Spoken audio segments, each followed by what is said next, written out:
আসসালামু আলাইকুম। আপনারা সবাই কেমন আছেন? সেই সাথে আমাদের ডাক্তার বন্ধুরা যারা নতুন চেম্বার দিয়েছেন তাদের ক্ষেত্রে অনেক গুরুত্বপূর্ণ কিছু মেডিসিন চেম্বারে রাখতে হয়। তার ভিতরে একটা খুব গুরুত্বপূর্ণ মেডিসিন নিয়ে আমরা আলোচনা করব। সেই মেডিসিনটি হলো রাস্টক। অর্থাৎ রাস্টক্স যে মেডিসিনটি আছে এটা আপনাদের যে ডাক্তার হিসেবে অবশ্যই জেনে রাখতে হবে যে রাস্টক্স কেন আমরা ব্যবহার করি, কি কারণে ব্যবহার করি, এবং রুগী আসলে আপনি কি করে বুঝবেন যে এটা রাস্টক্স এর রুগী। আর যারা সেই সাথে আমরা ডাক্তার বন্ধু ছাড়াও যারা নতুন এই আমার ভিডিওটি দেখতেছেন তারা অবশ্যই একটা সাবস্ক্রাইব করবেন এবং লাইক এন্ড শেয়ার করবেন, যাতে করে আমরা ঔষধ গুলো সবার মাঝে ছড়ায় যায় এবং কেউ উপকৃত হলে খুব ভালো লাগবে।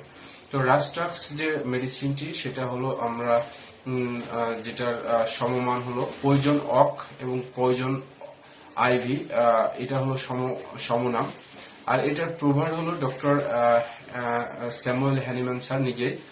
উনি 1816 খ্রিস্টাব্দে এই মেডিসিনটি প্রুভ করছেন যে এটা একটি গুরুত্বপূর্ণ মেডিসিন এবং তার যে প্রয়োগের লক্ষণগুলো সেটা তিনি নিজে প্রমাণ করছেন। আর এই ওষুধটির উৎস হলো আমরা উদ্ভিজ বা ভেজিটেবল থেকে আমরা এই ওষুধটি পেয়ে থাকি। আর এই ওষুধটি মূলত শীতকাতর রোগীর ক্ষেত্রে, যেসব রোগীরা অনেক শীতকাতর হয়ে থাকে সেই সব রোগীর ক্ষেত্রে আমরা এটা ব্যবহার করে থাকি।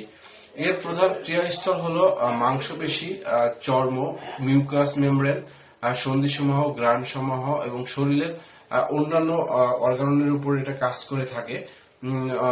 করে থাকে। প্রধান নির্দেশক লক্ষণগুলোর ভিতরে যেটা আমরা দেখি যে এই রোগ সর্বপ্রকার বর্ষায় বৃদ্ধি পায়। অর্থাৎ রোগীর আপনার চর্মরোগ বলেন, ব্যথা বলেন, তারপরে জ্বর, যাই বলেন না কেন, এটা বর্ষার ক্ষেত্রে এই রোগী অনেক বৃদ্ধি পায়, এটা আমরা লক্ষ্য করব।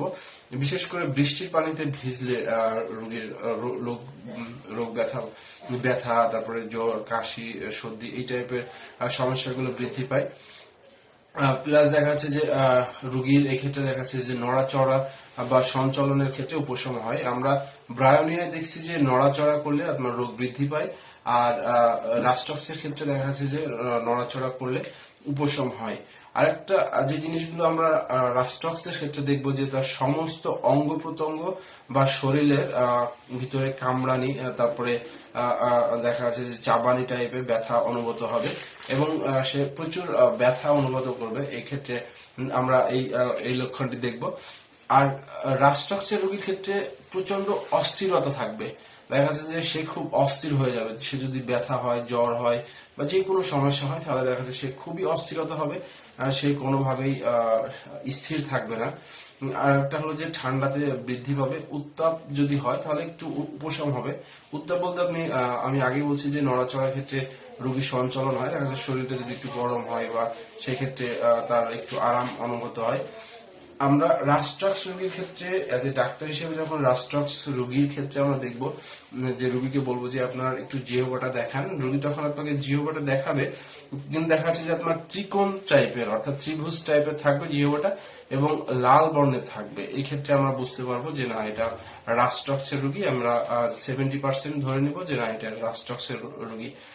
আর জ্বর, শীত অবস্থায় কাশি হবে, অর্থাৎ আপনার জ্বরের যে শীত অবস্থায় কাশি কাশি থাকবে, সেক্ষেত্রে আমরা বুঝবো না এটা রাস্টক্সের একটা লক্ষণ। আর ভারী কোনো দ্রব্য উত্তোলন করলে, অর্থাৎ আপনি ভারী দ্রব্য উত্তোলন করে দেখা যাচ্ছে যে আপনি উত্তোলন করতেছেন আপনার পিঠে, মাজায় বা সন্ধিস্থলে বা যেগুলো হাতের যে জায়গাগুলো সেখানে দেখা যাচ্ছে যে ব্যথা অনুভূত হয়, সেক্ষেত্রে আমরা রাস্টক্সকে ধরে নিব একটা ভালো ভালো লক্ষণ।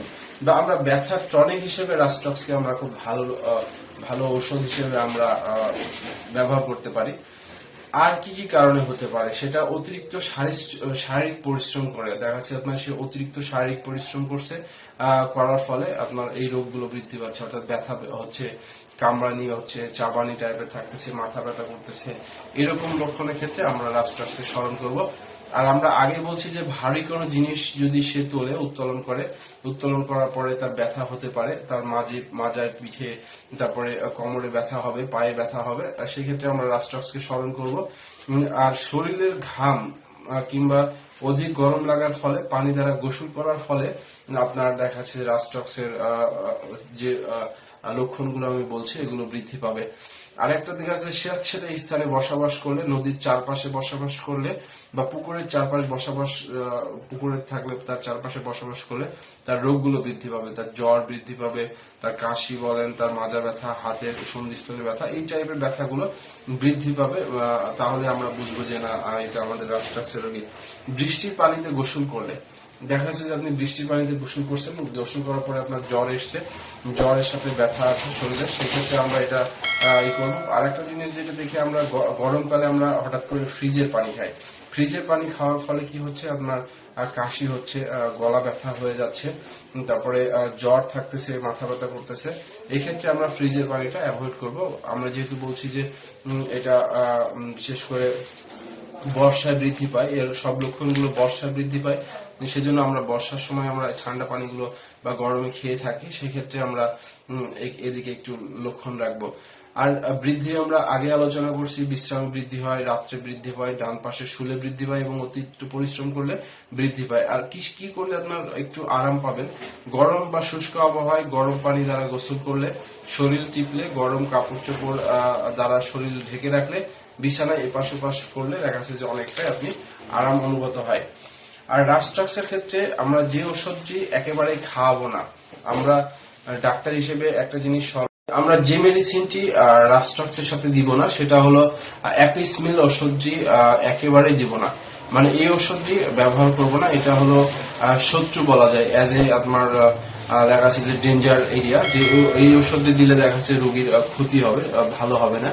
আর এর দেখা যাচ্ছে ক্রিয়াকাল থাকে প্রায় 7 দিন ক্রিয়াকাল থাকে, অর্থাৎ রাস্টক্স আপনি একবার প্রয়োগ করলেন, দেখা যাচ্ছে সেটার মেয়াদ আমাদের 7 দিন থাকবে। আর সতর্কবাণী হলো, এই ওষুধ চলাকালীন সময় দেখা যাচ্ছে বৃষ্টির পানি, নদীর পানি, পুকুরের পানি, যে কোনো পানি ব্যবহারের নিষেধ বা পানির সংস্পর্শ কম করলে হয়। তো এই হলো আমার মূলত এর উৎপত্তি স্থল, এটার প্রভাব এবং এর পরিচয় লক্ষণগুলো নিয়ে আমার আলোচনা করা, এবং সেই সাথে আপনার কখন বৃদ্ধি পায়, কখন উপশম হয়, সেগুলো নিয়ে আলোচনা করা। আর তাহলে আমাদের যারা ডাক্তার বন্ধুরা দেখতেছেন তারা অবশ্যই বুঝে গেছেন যে আপনি রাস্টক্সের রোগী কখন আসলে ব্যবহার করবে, আর এর আপনি কত মাত্রায় প্রয়োগ করবেন। আমাদের নতুন রোগী হলে আমরা 630 এবং 200 ব্যবহার করব। 200 এই জন্যই ব্যবহার করব যে প্রাথমিক অবস্থায় আমরা এই মেডিসিন দিলে দেখা যাচ্ছে রোগী আস্তে আস্তে ঠিক হয়ে যাবে। পরে দেখা যাচ্ছে যে আপনি 30 প্রয়োগ করলেন, পরে দেখা যাচ্ছে যে পরের সপ্তাহে দেখা যাচ্ছে যে 200 বা 1M ব্যবহার করলেন, তাহলে দেখা যাচ্ছে যে রোগী পুরোপুরি ঠিক হয়ে যাবে। তো এই হলো আমার আলোচনা, মূলত পুরোপুরি আপনার রাস্টক্স নিয়ে আলোচনা। আর আপনারা সেই সাথে যদি আমার ভিডিওটি ভালো লেগে থাকে তাহলে অবশ্যই একটি সাবস্ক্রাইব করবেন, লাইক করবেন এবং শেয়ার করবেন, এবং আপনাদের বন্ধুদের মাঝে ছড়াই দিবেন, যাতে আমাদের ডাক্তার বন্ধু যারা আছে তারা শিখতে পারে, এবং যারা রোগী আছে তারা এটার দিকে যদি উপকৃত হয় তাহলে আমাদের খুবই ভালো লাগবে। তো সবাই ভালো থাকবেন। আসসালামু আলাইকুম।